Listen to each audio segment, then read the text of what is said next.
अस्सलाम वालेकुम, मैं हूं अहमद रियाज बलोच और आप देख रहे हैं वॉइस ऑफ पाकिस्तान। आज दो बड़ी खबरों पे बात करनी है और दोनों हैं बानी तहरीक इंसाफ यानी इमरान खान साहब के बारे में। और जो बातें हैं वो ढकी छुपी किसी से नहीं, लेकिन उस बातों का क्या असर होगा और क्या वो बातें जब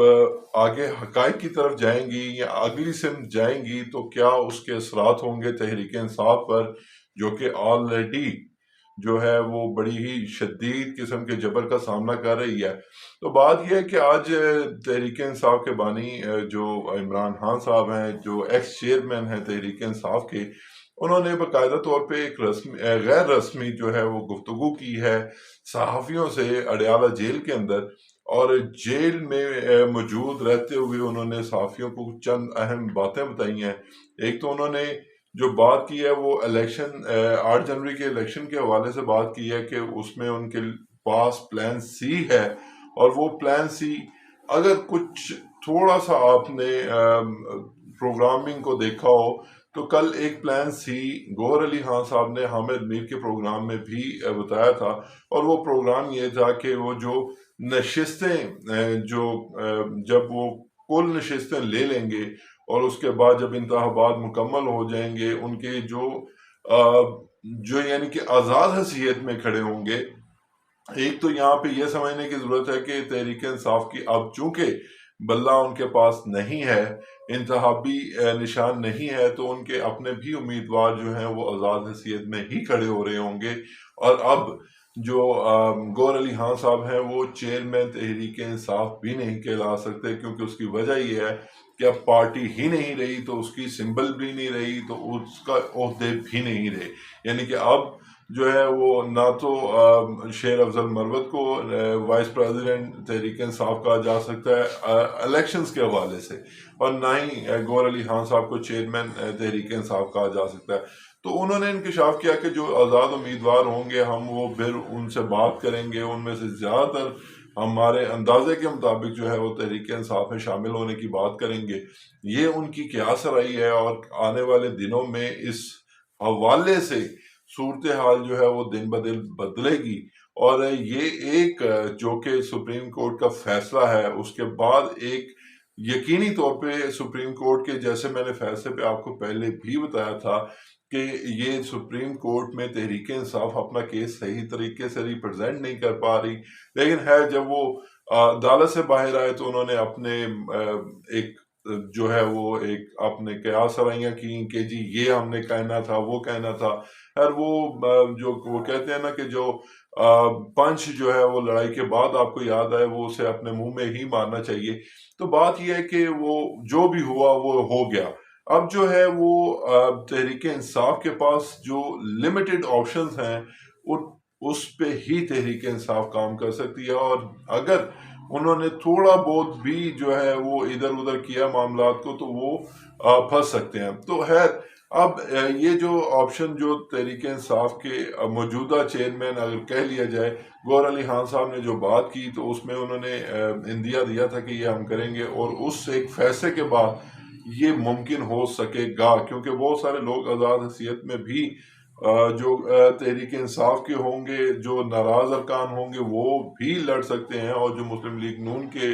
नाराज अरकान जिन्हें टिकट्स नहीं मिली वो भी लड़ सकेंगे। तो खैर ये तो अब मामला आगे होगा। लेकिन बात यह है जो इमरान खान साहब ने प्लान सी के हवाले से बात की है, वो अगर यही है तो ये अभी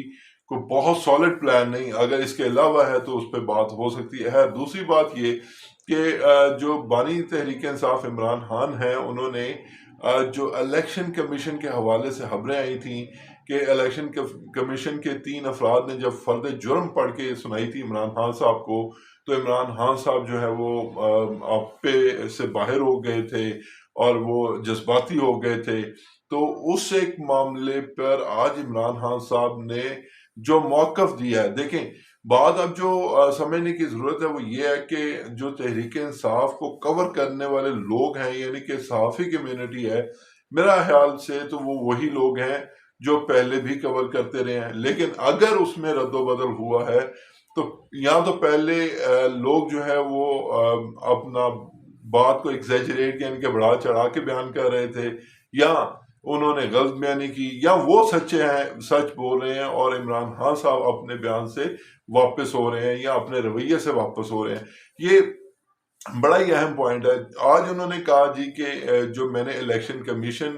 کے حوالے سے جو باتیں ہیں جی کہ بھی میں نے الیکشن کمیشن کے بندوں پہ جو ہے وہ غصہ اتارا، اپنا جو ہے ان سے لڑائی جھگڑا کیا، تو وہ خبروں میں کوئی صداقت نہیں ہے۔ میں تو ان کی شکلیں نہیں جانتا، میں ان کے نام نہیں جانتا، تو وہ بات جو ہے انہوں نے ڈینائل کر دیا، اور یہ کوئی 1.5 سے 2 ہفتے کے بعد ڈینائل آیا ہے۔ یہ بڑا اہم ایک پوائنٹ ہے۔ لیکن معاملہ یہ ہے کہ اگر عمران خان صاحب اس وقت، چونکہ وہ اڈیالہ جیل میں ہیں اور اڈیالہ جیل میں آج کے دن ان پہ غیر شرعی نکاح کے حوالے سے فرض جرم بھی عائد ہونی تھی، جو غیر شرعی نکاح کیس ہے اس پہ انشاءاللہ اگلے ویلاگ میں بات کریں گے۔ لیکن بات یہ ہے کہ آج جب جو عمران خان صاحب کی میسز ہیں وہ جب جیل میں جو لگی عدالت ہے اس میں پیش ہوئی، تو وہ کوئی دیر سویر ہو گئی، اس میں وہ 11:30 بجے سے لے کے 1:45 تک، یعنی کہ 1:45 تک جو ہے وہ وہاں پہ رہیں، اور جب جج صاحب بیٹھے اپنے عدالت لگا کر تو وہ نہیں تھی اس وقت، تو وہ انہوں نے جیل کے عملے سے پوچھا کہ وہ کب آئیں گئیں، تو انہوں نے یہ ٹائم بتایا ہے کہ 11:30 بجے سے لے کے 1:45 بجے تک جو ہے، سوری معاف کیجیے گا، 1:45 بجے تک جو ہے 1:45 تک جو